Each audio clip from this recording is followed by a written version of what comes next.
Morning everyone. It is Sunday the 27th of Feb and the rain is still beating down even outside the study where I'm sitting at the moment, and so I hope you're all staying safe and dry, and if you have the opportunity and the means to join us in this online service today, then I'm very happy that you have that opportunity. We have to read from Luke chapter 9, and we have to celebrate with the church throughout the world and throughout the ages Transfiguration Sunday, one of those days that does not fit very well with our expected ideas of who and what Jesus is and how Jesus acts, and yet a day that we celebrate year after year at the end of the season we call Epiphany, and then at the beginning of the season we call Lent. Now, we could make a sermon about almost every single verse in this passage. That's how important and how filled with imagery and meaning the story is. But what we'll do instead is maybe offer something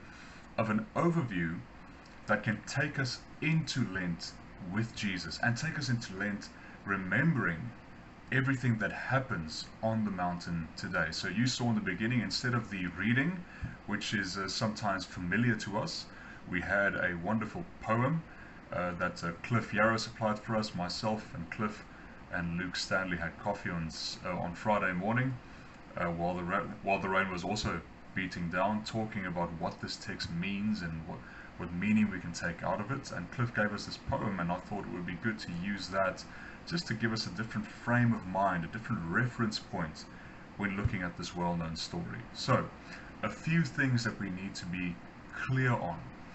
This story does not happen in a vacuum. It happens at a particularly important point in the story of Luke. In Luke chapter 9, Jesus for the first time announces that his suffering is going to take place in Jerusalem. In fact, he does that the first time right before the story of going up onto the mountain.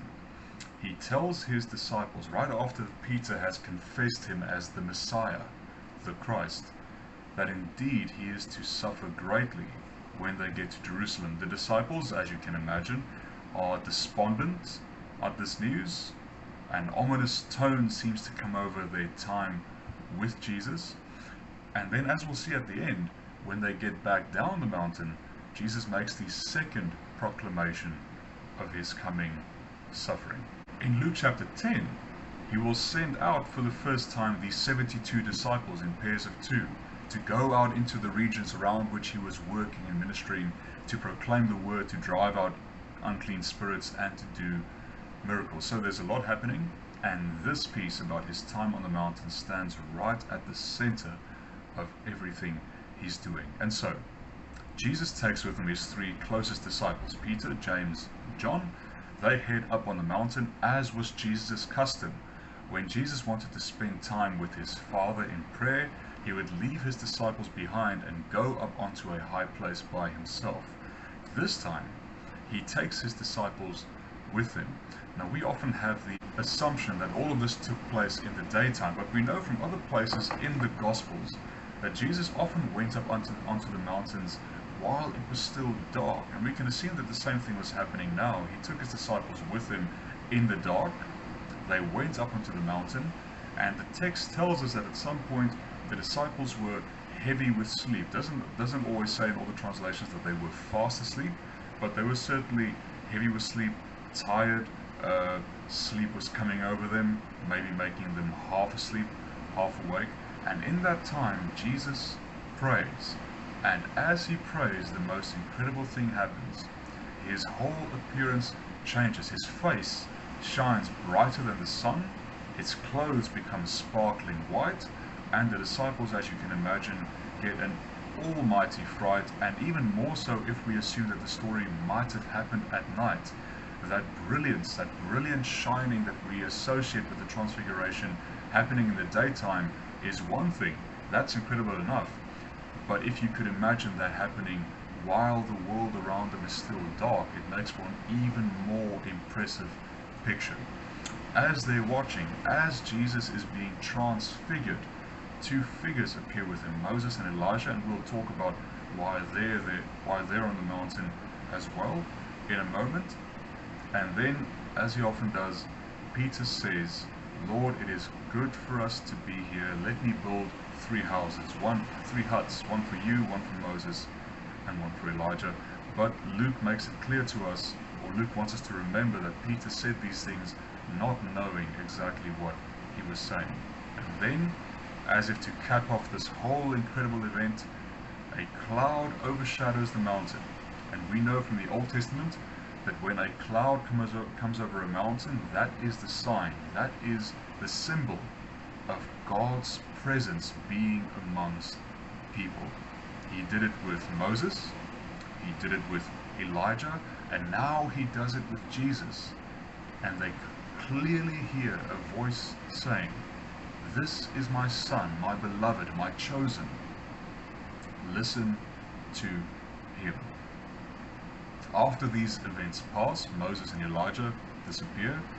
They go back down the mountain, and Jesus instructs his disciples not to breathe a word of what they've seen. You can see why the story of the Transfiguration does not fit into our normal narrative and our normal telling of the story of Jesus, because it's so weird, it's so strange. It takes on such a different tone to what we're used to. We are so used to Jesus in his full humanity among fully human people and audiences, and sometimes people who he heals and teaches to and ministers to, that we are astounded and sometimes left wondering what exactly the Transfiguration means. Now, quite simply, the Transfiguration is read every year at the end of Epiphany. Epiphany being that season in which we clearly think and celebrate the revelation of God, of the Son of God, of Christ himself in human form. It is the season that starts just after Christmas and lasts until just before Lent, in which we celebrate that indeed God, who is fully divine, becomes fully embodied in Jesus of Nazareth. In that sense, the Epiphany, the season of Epiphany, concludes with the Transfiguration, a moment in time, a snapshot in which Jesus' humanity is in a sense peeled back, and we see for the first time his true identity, his true form as the Son of God. We could read it that way, as if to say that in Epiphany, in the season of Epiphany, we find this one quick snapshot of who Jesus really is. The question would be, why? Why Peter, John, and James are given that glimpse of who Christ is, and more importantly, why we are given that glimpse of who he is in the witness of the gospel. And it may just be that given what he has just said about his coming suffering, he wanted to show his closest disciples up on the mountain why this suffering is so important to his ministry and to his work. But we'll get to that later. Let's not get ahead of ourselves. Some of the things that we must keep in mind as we move through this passage, when they come back down the mountain, as we've said, Jesus instructs his disciples not to say a word of what they've seen or what they've heard or what was said on the mountain. And as they come down, as often happens in Luke, the crowds rush towards Jesus, and among them is a father concerned for his son. The father says, "My son is possessed by an unclean spirit," who throws him to the ground, who convulses him, who gives him terrible seizures. He hurts himself while all this happens. Your disciples have tried to drive the spirit out and they were unable. Please, Rabbi, teacher, master, Jesus, can you do something about it? Jesus says, "Bring your son here." And he heals the boy. And he heals him, and all the crowd is astounded at what he had done. Now, this is not in our reading per se today, but just after he's healed the boy and the crowd is so astounded, he turns again to his disciples and he says, "Let this sink into your ears. The Son of Man must go to Jerusalem and suffer greatly." You see, the Transfiguration doesn't happen in a vacuum. It is sandwiched by Jesus' first two predictions of his coming suffering. Moses, Elijah appearing on the mountain.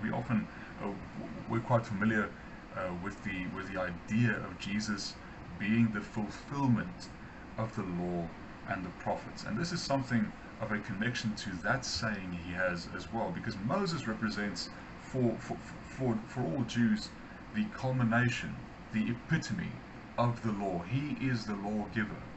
Elijah represents all the prophets, not just those who wrote books, but all the prophets who acted in Israel's history, speaking out against abuses of power, making sure that the kings and the rulers had a right relationship with God. And so in that sense, it makes sense to have Moses and Elijah on the mountain, because indeed Jesus is the culmination of both their ministries as well. It connects Jesus to a much longer story of God with people, and more importantly, it connects Jesus to two Old Testament figures who had in their own ways incredible mountaintop experiences of God and with God.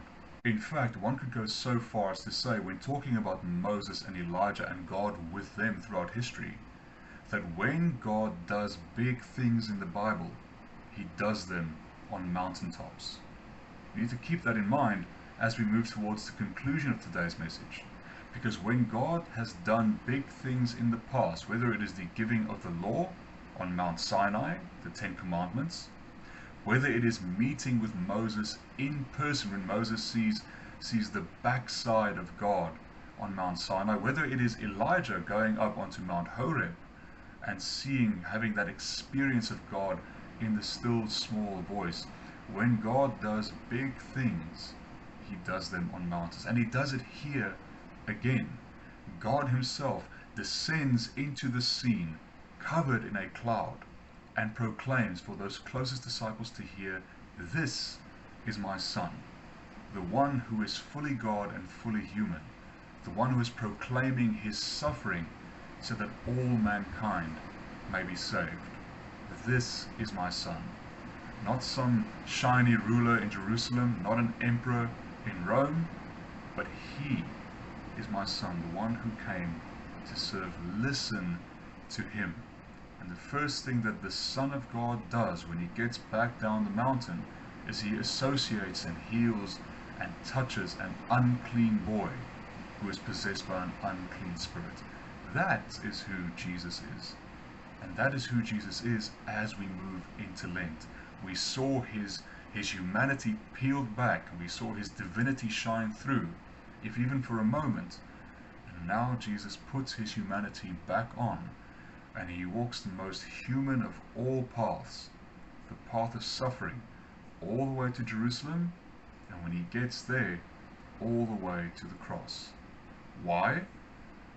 Well, because when God does big things, he does them on mountaintops, whether it is the mountaintop of Sinai, the mountaintop here in Luke 9, which is not specified, although the Gospel of Matthew will tell us that it is Mount Hermon, or whether it is the hill outside Jerusalem called Calvary. When God does big things, he does them on mountaintops. And on Calvary, on the place of the skull, he did the greatest thing of all. But we mustn't get ahead of ourselves. We have 40 days of Lent to walk with Jesus, to walk with his disciples, to see their faith faltering, to see his proclamations grow ever more ominous. But even when that happens, to hold fast onto the mountaintop experience when his figure was completely transfigured. When we all, along with Peter, John and James, had a snapshot and a glimpse of Christ's true divinity and his true nature. Moses and Elijah talk with Jesus, and they give him words of encouragement for what has to happen in Jerusalem. In fact, the text tells us that they spoke with him about his departure that was to be fulfilled in Jerusalem. That word departure in the Greek is exodus. They spoke with Christ about his own exodus, but not only his, the exodus which becomes ours as well, as we walk out of the tyranny of sin and evil in death by the cross and the victory and the resurrection of Christ. All that has to happen as we move through Lent. And as we move through Lent, as we walk with Jesus on the road to Jerusalem, it is important for us to remember what we heard on the mountain with the closest disciples, that this is God's Son, his beloved, and and that we are to listen to everything he says and everything he does. Thank you for watching today. I hope you don't have to keep too much water away from your property. I hope that you can stay warm and dry and safe. May the peace of God be with you, and God bless you.